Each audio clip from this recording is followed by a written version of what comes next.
मुद्दे से भागते हैं। राजा भैया ने उस पे ऐसी बात कही है जिसे सुनकर हिंदुओं को परेशान करने वालों को पसीना आ जाएगा। हिंदुओं के लिए राजा भैया ने अब किसी से भी भिड़ने की कसम खा ली है। हिंदुओं पर कोई भी बात हो, राजा भैया सबसे आगे आकर उसका जवाब देते हैं। राजा भैया की पार्टी ने तो बांग्लादेश में हो रहे हिंदुओं पर अत्याचार को लेकर प्रदर्शन भी किया।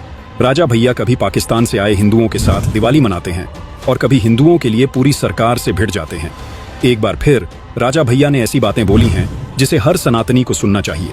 इसके साथ ही बागेश्वर वाले बाबा के साथ राजा भैया ने एक बड़ा प्लान तैयार कर लिया है। क्या है वो प्लान और राजा भैया क्या करने वाले हैं, सब कुछ अगले 2 मिनट में आपको बताने वाले हैं। राजा भैया वो नाम है जिसे यूपी का बच्चा बच्चा जानता है। कहते हैं कुंडा में राजा भैया की इजाजत के बिना पत्ता भी नहीं हिलता। अब राजा भैया का एक पॉडकास्ट चर्चा में है। इस पॉडकास्ट में राजा भैया ने हिंदुओं के सबसे बड़े धर्मगुरु शंकराचार्य पर भी सवाल उठाए। उन्होंने आरएसएस प्रमुख मोहन भागवत के हिंदुओं का नेता बनने वाले बयान पर भी अपनी बात रखी और कई मुद्दों को गंभीरता से उठाया। हिंदू जन जागरण के लिए बाबा बागेश्वर धीरेन्द्र कृष्ण शास्त्री की यात्रा की सराहना की। साथ ही शंकराचार्यों ने जिस तरह धीरेन्द्र कृष्ण शास्त्री को भला बुरा कहा, उसको लेकर राजा भैया गुस्से से लाल दिखाई दिए। कुंडा विधायक राजा भैया ने शंकराचार्यों के बयान पर ऐतराज जताते हुए कहा कि यह सनातन एकता के लिए ठीक नहीं है।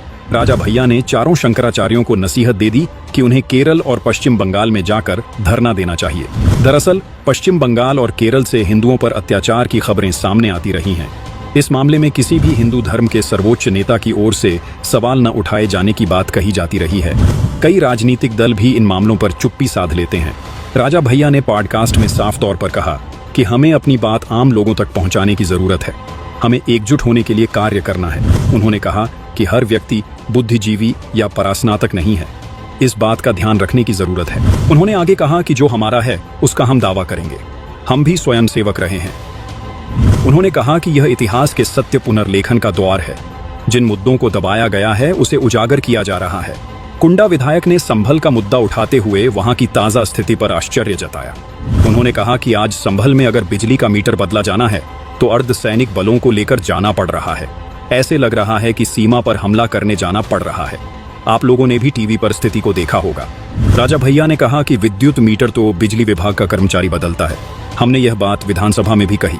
यूपी में योगी जी के रहने के बाद भी बिजली का मीटर बदलने और कटिया चेक करने की सामान्य प्रक्रिया में भी प्रशासनिक अधिकारी पर है। ये आप सब ने देखा है। इससे स्थिति की गंभीरता को समझा जा सकता है।